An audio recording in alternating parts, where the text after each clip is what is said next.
So in today's video, as I said in my last video, is not just gonna be a true crime video. So the first part, it is a true crime because it happened, it's real. But the second part, some people believe it, some don't. I want to know your thoughts in the comments. So if you're new here, please subscribe to my channel if you haven't already and click the bell next to the subscribe button so you can be notified every time I upload a new video. I post videos every Saturday. And also, if you want to suggest a case, you can reach out to me through the comments or through my social media. My Instagram, my Twitter will be linked down below in the description box. And having all that said, let's start this video. Today we are going to talk about the DeFeo family that lived in the house number 112 on Ocean Avenue in Amityville. The DeFeo were a classic American family. They were a big family, everyone seemed happy, and they all lived together in a big, beautiful house. However, for Ronald Jr., this lifestyle wasn't for him. His friends bullied him, and at home he was humiliated by his father, Ronald Sr. At the age of 17, under the influence of drugs, Ronald Jr. got involved in some small robberies. Later, he got expelled from school due to drug use, and his behavior was unstable and sometimes even had psychotic outbreaks. He started to get into a lot of fights until his father realized that his son's aggressive behavior wasn't normal. Ronald Sr. and his wife Louise wanted to take their son to a psychiatrist, but he refused it. After that, father and son were constantly fighting, and as the time went by, their fights just became more and more dangerous. Once when his parents were fighting, Ronald Jr. took a shotgun, went downstairs and tried to shoot his father, but he failed. And Ronald Sr. was shocked that his own son almost tried to kill him, and he didn't seem like he cared that he almost killed his own father. But on the night of November 13 of 1974, Ronald Jr. finished what he started that day.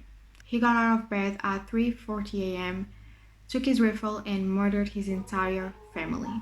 The DeFeo had another 4 children, Mark, John, Allison, and Don. The couple was shot twice while the children were shot once. There isn't known the real motive for these cold-blooded murders, but some people believe that Ronald Jr. was under the influences of drugs and he had bipolar disorder. But as I said, there is not known the real motive. After he murdered his entire family, Ronald Jr. went to a bar, Henry's Bar, in Amityville and said, "You gotta help me, I think my parents were shot." He and a small group of people went to his house and confirmed that his parents were dead. One of the people of the group called the Suffolk police that quickly arrived at the scene and searched the house, finding that 6 people had been killed while they were sleeping. According to some reports, every day at around 3:15 a.m., Ronald Jr. would wake up with a voice telling him, "Kill your family, kill your family, kill your family," until the day he couldn't take it anymore and just did what the voice was telling him to do. 23-year-old Ronald DeFeo Jr. was taken to the police station for his own protection after he told investigators that his family had been murdered by someone who was connected to a mafia man named Louis Fallini. However, he kept changing his story about what had happened that day, and on the next day, he admitted that he was the one who murdered his entire family. He also told investigators that when I started, I just simply couldn't stop. It all went too fast.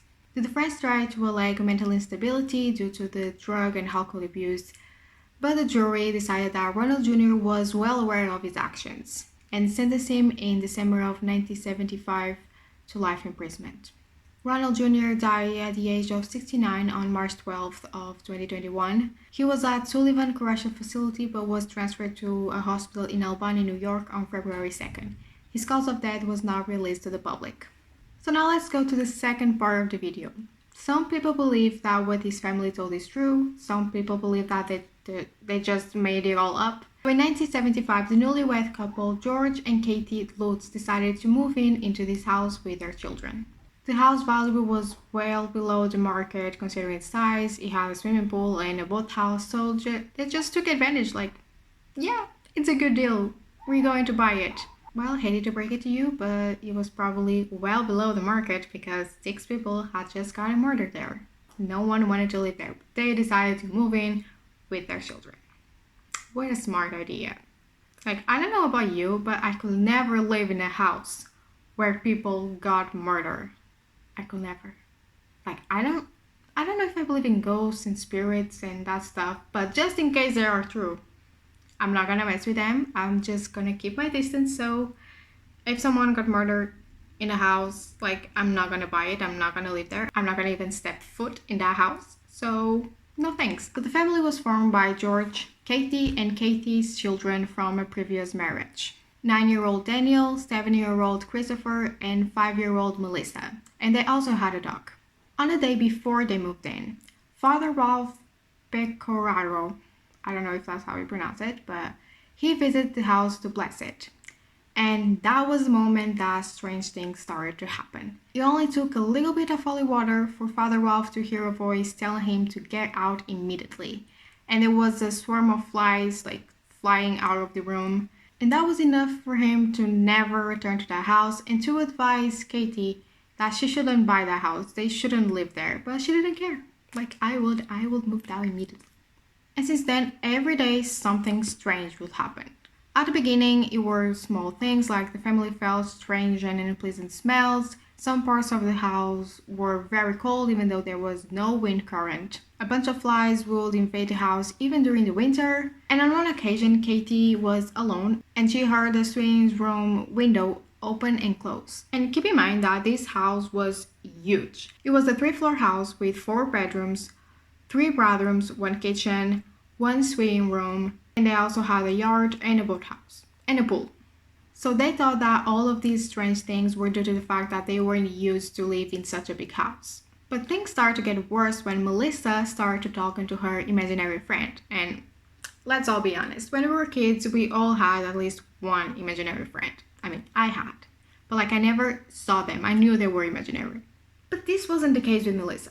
So her name was Jody, and according to drawings made by Melissa, Jody was a creature that looked like a pig with red glowing eyes. Like, I just tried to picture it and it scares the hell out of me. Then Christmas came around and George was locking the boathouse and he looked at the rest of the residents and he saw Melissa and Jody behind her. So he immediately ran upstairs and he found Melissa sleeping in her bed and the rocking chair beside her bed was rocking back and forth. I would move out immediately. I wouldn't stay there one more second. Not even one more second. I would just grab my things and go. And according to George and Katie, they also saw like green goo running down the halls and on the playroom door lock. And get this, every single night, George would wake up at around 3:15 a.m. Later, he found out that that was the exact time that Ronald Jr. had murdered his entire family in that house. And the murders had been in the year before, so it was not even that long. So even more bizarre things started to happen to the point that they were starting to lose their minds. An aunt of the children, who was a nun, when she reached the front door, she started to feel unwell, like just all of a sudden. The family dog refused to enter the house. It's believed that dogs can sense like ghosts and spirits and those kinds of things. So if my dog refused to enter a house, I'm like, okay, we're out. He doesn't want to get in, so I don't want to get in. I trust him. As I said, I'm not really sure if I believe it or not, but just in case it's real, I don't mess with it. If my dog refused to enter a house, then we are not going to live there. And Katie will wake up every morning with bruises all over her body, and apparently a person in a white bullet marked hood was prowling the room. The house's crucifixes were found inverted, and there was a smell of sulfur in the house, and also they found black liquid coming out of the toilets. That's just weird. That's not normal. As I said, I wouldn't be in the house, not even one more second. I would just grab my things and go. And as if all of this wasn't already bad enough, Melissa was found climbing to the roof, preparing to jump.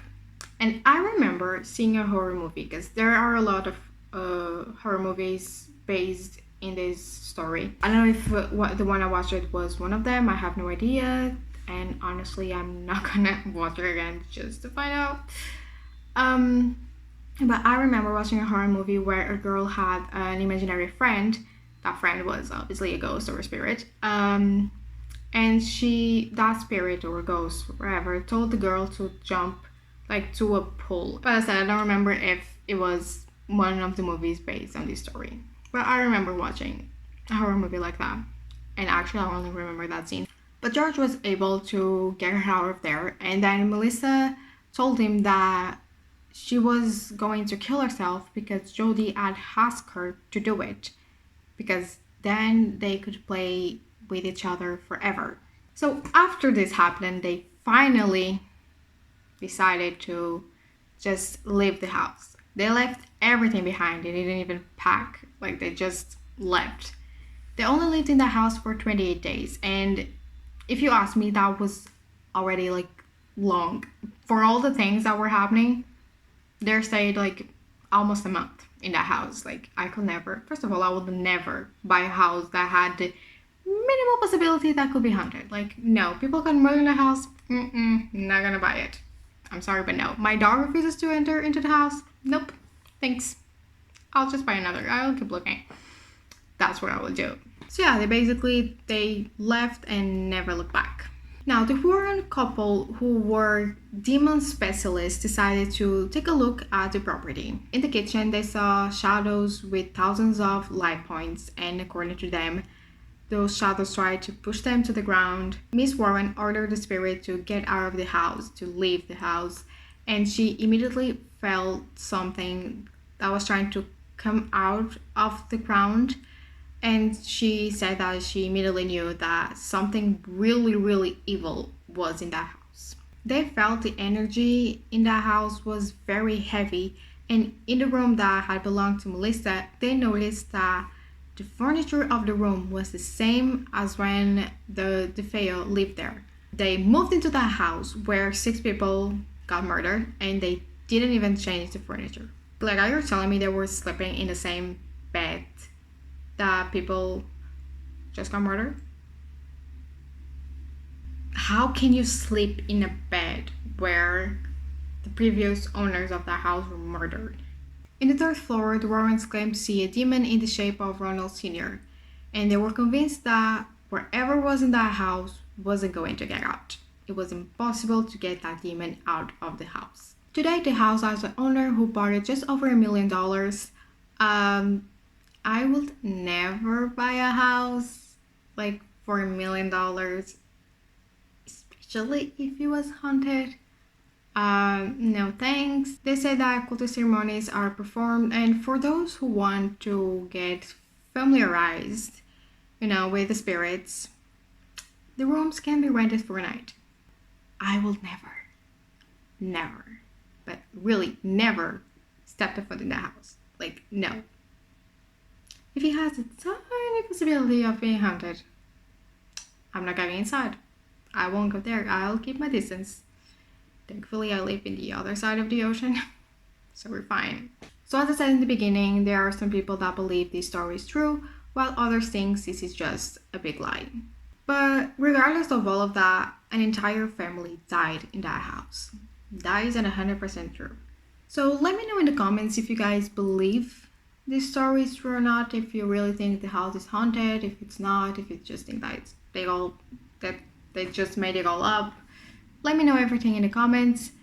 And if you're new here, please subscribe to my channel if you haven't done already, and click the bell next to the subscribe button so you can be notified every time I upload a new video. I upload these videos every Saturday. And if you want to suggest a case, you can reach out to me through the comments or through my social media. My Instagram, my Twitter will be linked down below in the description box. Yeah, that's all for today. Thank you so much for watching, and I'll see you on my next video. Bye bye.